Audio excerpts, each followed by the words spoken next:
Good morning, good afternoon, good evening, good night, everyone. Welcome to my latest vlog. Today, I'd like to speak about the notion of state and civil society, particularly in the context of what else? Foreign aid.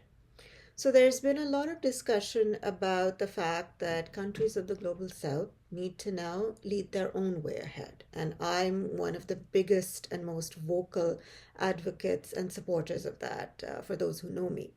And the idea is that now countries of the global south that have been so dependent on foreign aid need to be more independent now and need to develop and build their own resources so that they have the entire control of decision making, and that they are actually accountable and liable to their own citizens for their own development and growth.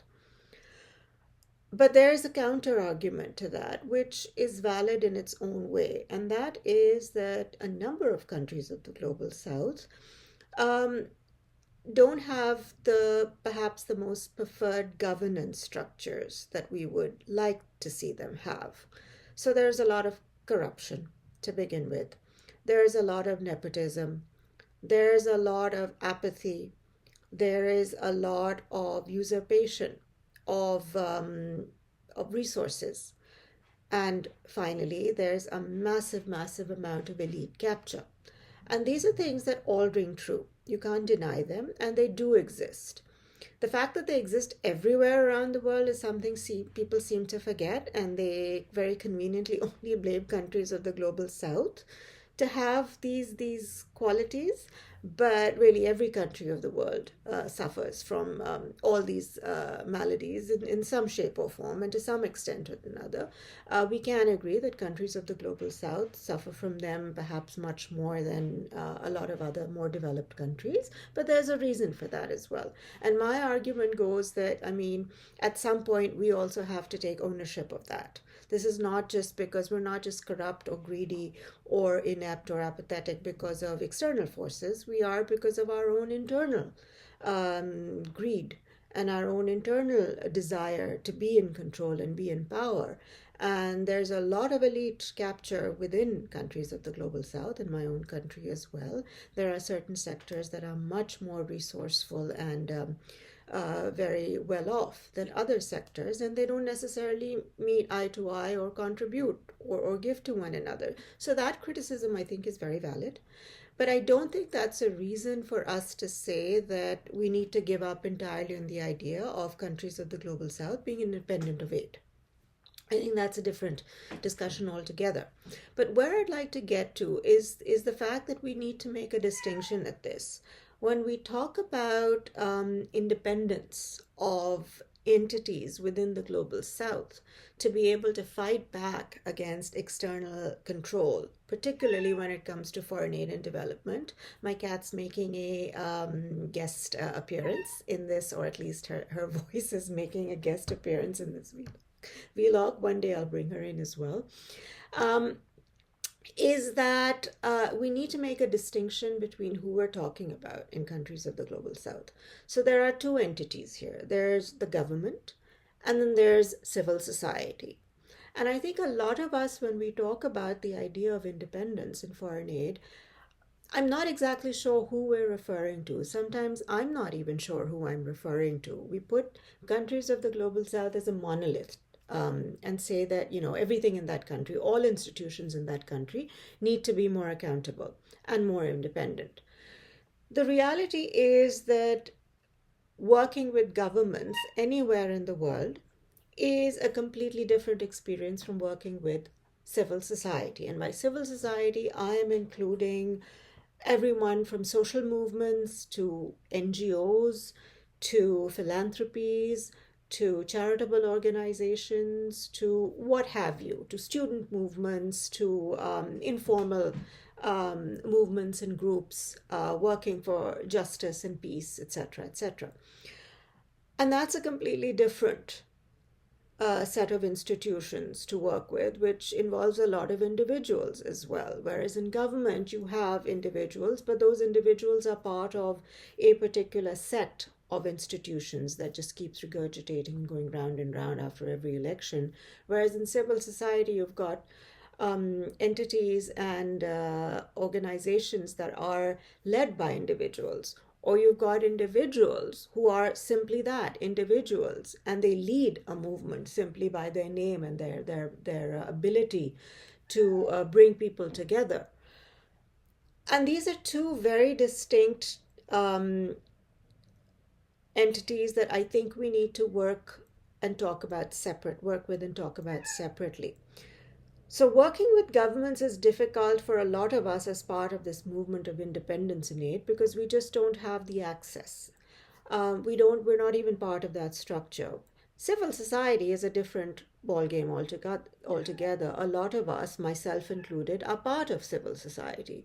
And so our access and understanding of civil society is much different and stronger. And so we're able to work with that part of the entire ecosystem in a much better way. And I think the more, at least I think about it, about my own work and my own advocacy and what I'm trying to establish, is that I think we need to focus on either state or civil society. All of us in the aid sector primarily are part of civil society. So all the INGOs, all the philanthropic organizations, no matter how global they are in their reach, we are part of civil society.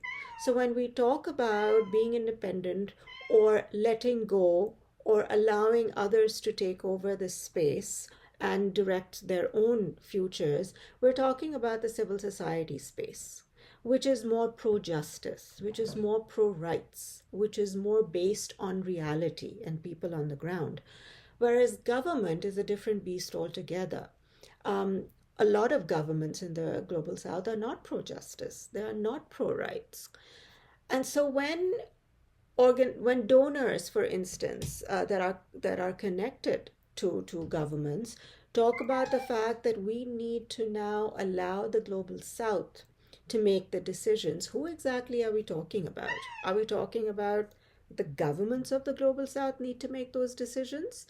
Or are we talking about the governments and civil society who may actually be at loggerheads with each other in most of these countries? I know they are in my country of origin, Pakistan, to work together.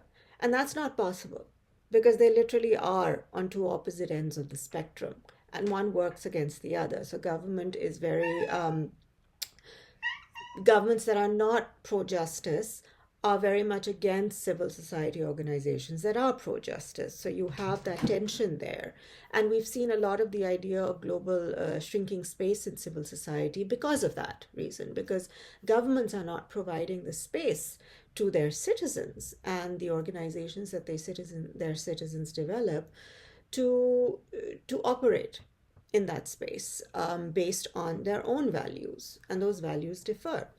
So I think this is something that when we talk about changing the ecosystem or shifting power or talking about equalizing power structures, which area are we talking about? Are we talking about the civil society space or are we talking about the government space? I know operationally sometimes both of these are connected because governments fund governments and those governments then are meant to ideally pass those resources down to their own civil society. Likewise, when civil society gets funding independent of government, they have absolutely nothing to do with the government, but then they operate in countries where they are subject to laws and regulations by their governments that don't necessarily align with their own.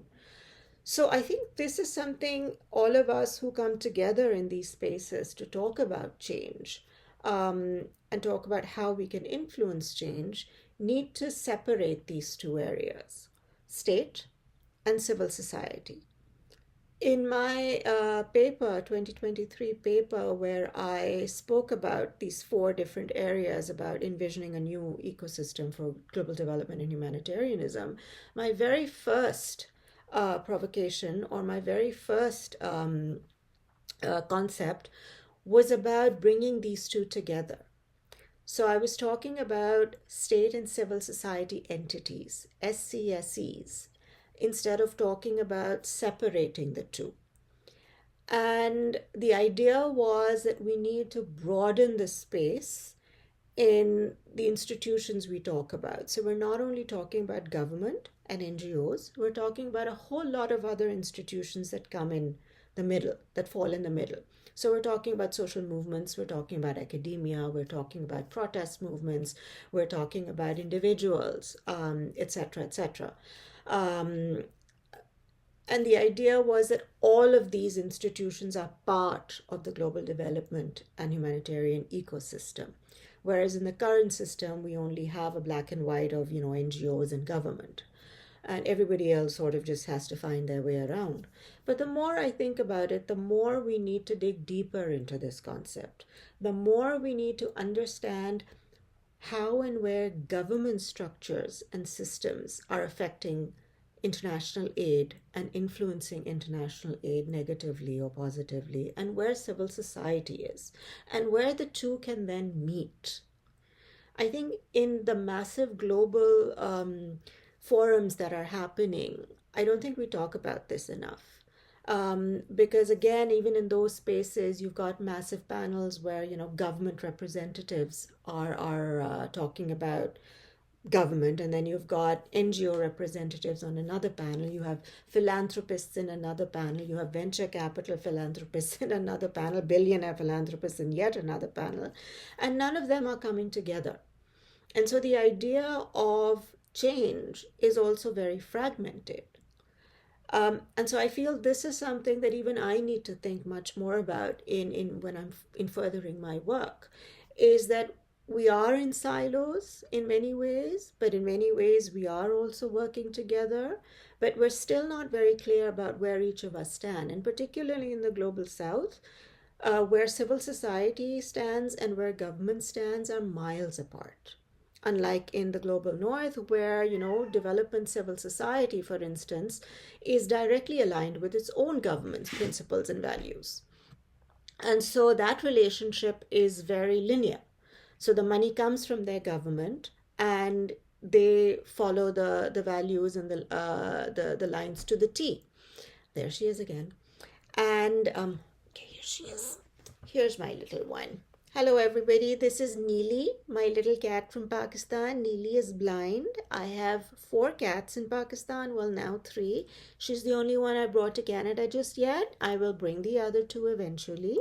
But this is my little dolly, Neeli. She's a bit of a brat, spoiled brat. So there you go. A little bit of a sidebar there. So I think it's important, and at least that's what I'm going to start doing now. I'm going to start looking at civil society in its own context, state in its own context, where the gaps are, and how we can bring them together when we talk about the global south taking control. Not about where north and south can necessarily work together. That's a different issue. But where we talk about global south taking control, where do these entities lie? What are the gaps? What are the issues? What are the challenges? And how we can bring them together. And I think this is also something that's very important in the discussion that talks about South-South cooperation, right? Not just in international development, but generally in more larger areas of change, such as trade or culture or education. How do countries of the global south actually look at their respective civil societies? How do citizens look at them, and how does the government look at them, and how does civil society view its own government? That's where I'm going to start focusing now, because I think the more I think about it and more these discussions are coming about allowing the global south to take charge, need to really be thought much, much deeper in how these two entities operate, where they intersect, where they diverge, and how we could probably bring them together. So that's some food for thought I'd like to leave to you. And it's good evening from me and little Neeli. And please subscribe to my vlog, Timbrese Talks on YouTube. And I look forward to your feedback, and see you again next time.